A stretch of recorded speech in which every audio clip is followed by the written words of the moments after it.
gave you a little colored sheet that sort of has in the center of it those words, cosmic education, and 5 spokes, which stand for the 5 great lessons. But, you know, she was actually, I don't know how much you know about her in general, but this isn't a lesson on Maria Montessori, but the cosmic education is the foundation of everything in elementary Montessori education. It's what we build the whole program off of. And those 5 great lessons are really the cornerstones that build that program that are given to the children. And they're given to the children in a storytelling manner which creates an impression. Because that's what the children at this age group, 6 to 12-year-olds, they're at an age of where imagination is at the forefront of what they do, and what we are trying to do is impress upon them an idea so that it will make this impression and hopefully encourage them to go forward and investigate more about whatever it is that sparked their imagination.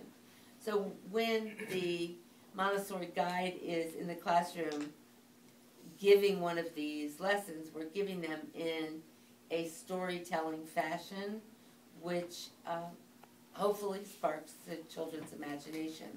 And we bring in, I've brought out a few things, we bring in sometimes things to help us tell the story, but it is the story. So where did Maria Montessori get this idea of cosmic education? Well, you know, in World War II, she and her son, Mario, were interned in India. They were sent to the British colonies, sort of put in jail there. But because she was considered somewhat of an important figure, she was allowed to go out and about from time to time. So she and Mario would go out and sometimes go to places where it was a little more in the country, pastoral settings where maybe she could reflect on things. And it's said, it's supposedly true, that it was in that light that she began to think of the older children. Because up until that time, her focus had been on the children 3 to 6. It was while she was in India that she went on the other ends of the spectrum, down to the toddler age groups and up to elementary and the air kinder or the middle and high school levels, her thinking and her ideas, and she began to write more about that during that time. So it may have been then when she started to think about, in her reflections on nature and people, and she was very influenced too in India, by the group that brought her there, which I could never say the word, Theo, whatever it is. So, but the group that brought her there to teach teachers, she was very influenced because she was in contact with people from all over the world, all different religions and cultures that were coming to work with her. So she began to reflect on this idea of what it means, and she came up with this idea about a cosmic task. And really, we all have that. It's to develop an understanding of our interrelationships with the world around us, with each other, with nature. And this is where she saw the hope for the future from our children.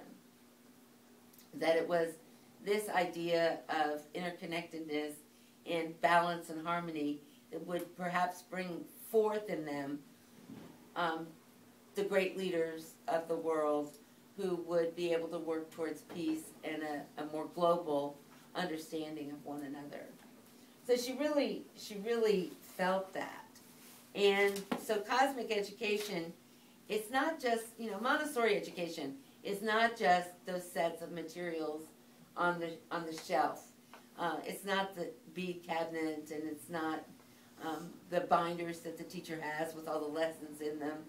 It's really it's certainly more than that. And that's why Montessori education for the teacher is so important, that they're learning the philosophy and understanding what goes on and how we interact with the children in order to build relationships that enhance their understanding. Because what happens at elementary school is children are growing and developing, and this idea of development is not Maria Montessori's. Almost every developmental theorist is saying children at 6 are ready to go out beyond their home. They've developed Abraham Maslow and the hierarchy of needs.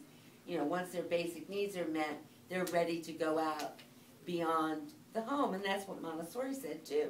So when they get to elementary school, they're ready to go out, she called it, which is really to stretch. It's not just to physically go out, but to stretch also the mind of the child, right? They're no longer centered on the concrete. They're beginning abstract thinking and beginning to be able to handle more complex questions. And so she really felt that what we were asking the children to think about is that essential question, who am I? What's my purpose here? Why am I here? Well, those are big questions we all took in college philosophy class, right? But she's saying children are able to begin to grasp some of those ideas through the presentation of the cosmic stories, she called them. Now, I don't think Maria Montessori herself really wrote all these stories down. Her son is credited with writing some. There have been other Montessori educators back then. Grassini in Italy also worked hard with Mario Montessori to work on these cosmic stories. But what they do is present the world as a whole. It's giving the child all the knowledge first, but in a very imaginative or impressionistic way, and then guiding the child toward finding out more about what interests them the most. So what are these 5 great lessons, or these 5 stories? And I've brought along a few things, but the first one is called How the Universe Was Born. It's called God with No Hands sometimes.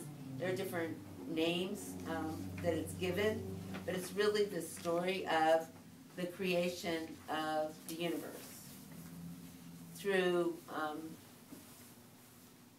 using science. So in this presentation, there are a lot of things that we do actually do that we don't do in the others.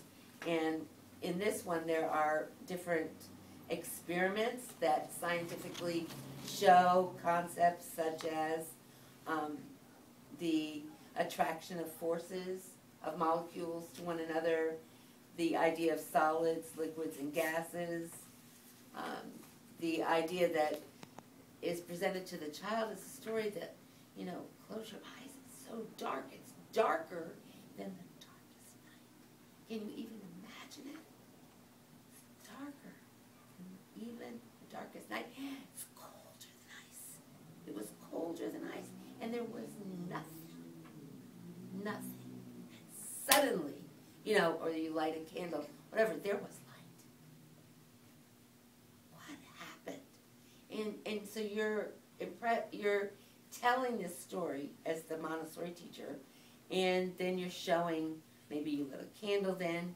What happened? Well, when that happened, everything in the universe was present. Everything that we know today was there in some form. And all these molecules were swirling and swirling around. And that's when you can show a scientific experiment on the attraction of forces by simply putting bits of paper in water, and they start moving around, and after a while they start clumping together. And you can explain that like particles are attracted to one another. And you can continue on with the story about solids and liquids and gas. There were solids and liquids and gases, and you tell what they are, and you do little demonstrations. Then you talk about how things settled on the earth, with the heaviest metals going to the center of the earth and the lightest things staying on the top of the earth. And that story ends with the volcano exploding, and the idea that that's what was happening on Earth at this time. And when a volcano explodes, there's lots and lots of gases, and all of these gases are going into the air. And there may, who knows what is going to happen. But next time I come and talk to you, I'm going to tell you another story. Excuse me. I'm visiting here from humid Florida to dry heat. And it's really taking a toll. So this little bead chain, I know Emily's class students made it this year, but the children can make something like this to tell that story I just told you. That there was nothing, and then all the matter was swirling around, and the stars formed, and the planets, and they can name the planets, and the asteroid belt, Jupiter, Saturn, so on, and then there were volcanoes, and rain, and maybe there was like sea soup, and carbon, hydrogen, oxygen, and carbon, hydrogen, oxygen, and nitrogen, and maybe that's how the first cell was formed. So this little bead chain they can use to tell their own story. And when they make something like that, we encourage them to make it their own. So if they want to add something to that story that is their own part of the story, they can do that with a bead that might represent it. So that's the first story, the coming of life. Now, not the coming of life, sorry, the coming of the universe. I have this book I made called Important and Great Stories, and unfortunately it's falling apart. But I do have the stories here, and the children in my class could take them out and read them afterwards. And we also have impressionistic charts that we use when we tell the story. I know Emily has some in here. They're large charts. One of the concepts is the ratio of the sun to the earth, how tiny the earth is compared to the sun. And it's really like one grain of sand to billions of grains of sand. So we have these charts and the experiments, and then the children are encouraged to do these experiments themselves, or other ones. I mean, they can do other experiments besides those that show, demonstrate the same concepts.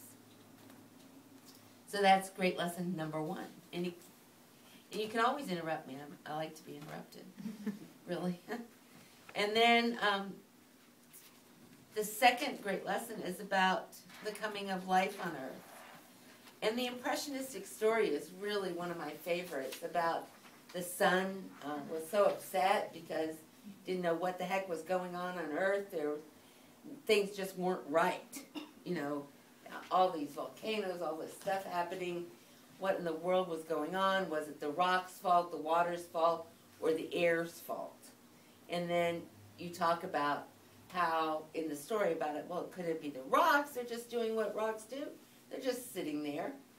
All this water's coming down out of the air over them, washing all these minerals and salts into the sea. But so it must be the water. Well, no, couldn't be the water. Water's just doing what water does, right? Water, hot air goes up and it comes down as moisture. Can't help but go over the rocks because water goes wherever. It's a liquid. It goes and fills up all the nooks and crannies wherever it goes. That's its job. Must be the air. Well, the air's the blanket covering the earth. So, then the sun decides it's not really anybody's fault. But what's happening down there in all this water, where all these minerals and salts have collected, the water's become so thick. That's the whole problem. It's too thick, can't do anything about it. And suddenly, the story goes on that all those calcium deposits build up into shells to protect those first little tiny organisms, and they're eating up all the salts and minerals and cleaning up the water. And that's the first life. on earth.